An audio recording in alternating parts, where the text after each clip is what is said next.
What's up, third graders? This is the morning work for March 31st, not February 20th. I mean, this is just getting crazy. All right, problem number one. At the candy shop, we got Taylor buys 4 packs of gum and 2 bags of licorice. Ew. Ew. What fraction of her items are licorice? Ew. So she buys 4 packs of gum, so I could kind of write gum equals 4. And she buys 2 bags of ew licorice, it looks like, because it's gross. Ew. That's 2 bags. So I know all together she's got 4, 5, 6 bags of things. So we're going to put that as our denominator right there to find out what fraction of her items are licorice. Ew. So licorice was 2 out of those 6 things. Ew. So we know that 2/6 of what she bought was licorice. Ew. Now notice that she bought less licorice because it's ew. Look at this fun problem. Number 2, write and solve a multiplication equation for the array. So it looks like we have 1, 2, 3, 4, 5 rows of 1, 2, 3, 4, 5, 6. Could count by 6s 5 times. I could count by 5s 6 times. I could count the individual stars if I wanted to. I happen to know my 6s song. 6, 12, 18, 24, 30, boom, 30, boom. All right, number 3 is a doozy. So let's talk about it. Lily measures the length of her hair ribbons. Use her data to make a line plot on the back of this page. Include a title. Oh my goodness, we need to make a line plot and include a title. All right, here's the deal with line plots. They're weird and crazy. So I got a yellow piece of paper because that's how weird and crazy we're about to get here. All right, these are the lengths of all of her ribbons. So some of her ribbons are 15 3/4 of an inch. Look at that nice mixed number, a little bit of whole number, a little bit of fraction. So it's 15 whole inches and 3/4 of another inch. That's kind of cool. She's got some ribbons that are 16.5 inches, some that are 18 3/4 inches. So all different types. And I believe these tally marks are telling you that she has 3 of these ribbons. She's got 1 of this length ribbon. She's got 2 of this length ribbon, and so on. So we need to make a line plot graph. And a line plot graph has this nice little x-axis right here. All right. And we'll put a title. We can call them, what is this? Lily and her hair length ribbons. Let's call it ribbon length, because that's what these are. Ribbon lengths. Well, let's put Lily's ribbon length, because these are her ribbons. I like that. Okay, so basically what a line plot graph is kind of a nightmare because they're kind of tricky and they're kind of weird. There's not a lot of information on a line plot graph that's labeled sometimes. Okay, you kind of have to figure it out yourself. So I know that these are the lengths of the ribbon. I'm going to find the shortest length first. I know this is the shortest one because it's only 15 whole inches and then a little bit of the next inch. These are already up to the 16 inch, 17 inch, 18 and 18 full inches. So I know this is the shortest one. So I like to make a little tick mark on my line plot graph, and I'm going to plot 15 3/4, and I'm going to put the little symbol, the little 2. It looks kind of messy, but that's okay. That's the symbol for inches. So this one's 15 3/4 inch. So I know that's the first one up there. The next length is going to be the 16 inch lengths because these are already 17 and 18. So I know these are the next shortest ones. I know a half is smaller than 3/4 because I can imagine if I had a half of a pizza or I had 1, 2, 3/4 of a pizza, that this is going to be smaller. So I'm going to go with my 16.5 inches next and then put my 16 3/4 inches next. Now I know 17 flat out inches is coming next because the next ones are 18. So there's 17 inches right there. And I already knew that a half is smaller than 3/4 from my work that I did up here. So now I know that 18.5 inches is next and 18 3/4 inches is after that. So now what you do is you're going to take X's and you're going to symbol, the X's are going to stand for each one of the ribbons. There were 3 ribbons that were 15 3/4 inch long. So we're going to put 1, 2, 3 X's, almost like in a bar graph. 16.5 inches, there was one ribbon. And what I'm going to do is I'm going to make sure my X is kind of on the same plane as this one right here, this first one that I drew. I don't want to draw this big giant X that kind of, it's because you're building a graph and you want everything to be the same size and kind of lined up with each other so it shows a good visual. You'll see what I mean at the end.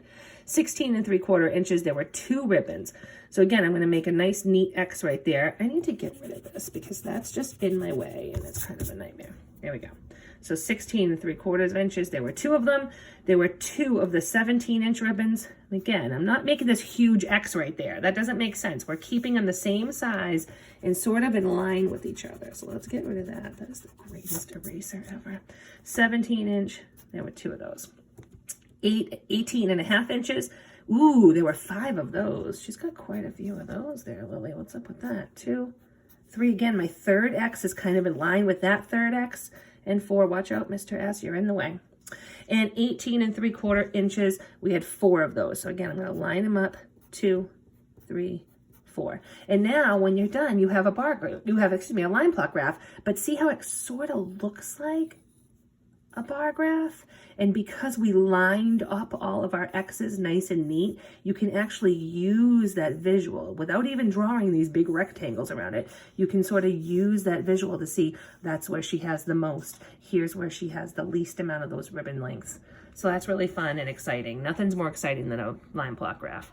All right, problem number 4, complete the equations. We are making both sides of that equal sign. Remember, the equal sign is just like a scale. We're making both sides the same. So even though this looks kind of funky, don't let it throw you off. So if I have 55 cookies and I take away 20, I know on this side of the scale, I can say 55 minus 20, that's 2 tens. So 55 minus 1 10 would be 45. And minus another 10 would be 35. So I know this side of the equation makes 35. So I need to put a 35 over here. 35 is the same exact thing as 55 minus 20. So now if we look at the next problem, instead of 55 minus 20, we have 355 minus 20. Well, I already know that 55 minus 20 was my 35. So if I have 300s attached onto that number, I can just put that right on there. Because instead of 55 minus 20, which was 35, I had 355 minus 20, so it's 335. Again, down here again, we already know 55 minus 20. We've just got a couple more hundreds here. So we know 55 minus 20 is the 35, and we've got 7 of those extra hundreds on that problem. You're seeing the pattern right there. And same thing right here. We have 1,055 minus 20, which we already know 55 minus 20 is that 35. Let's put on those 10 hundreds, 1,035. All right, so for problem number 5, we have that complete the chart. We got to figure out what the rule is. We know here's our in and out, which we can barely see here, so we'll fix it.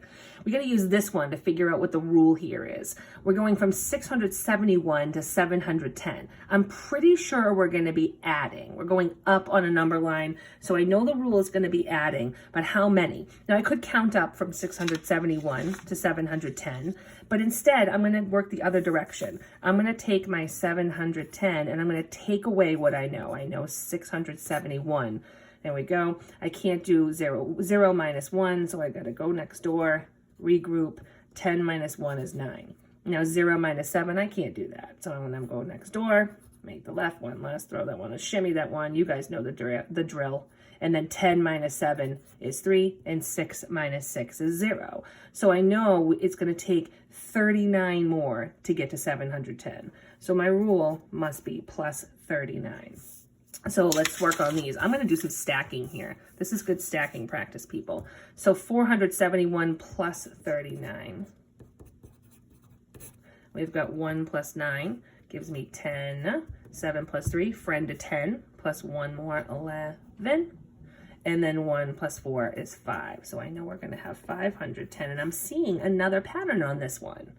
Look at how our tens place and our ones place are staying the same in every one of these problems. Very interesting. So let's see. So we're adding 39 to each one of these again. So I already know that 71 plus 39. You know, let's stack that. I like to stack, and I think it's good practice to see that stacking.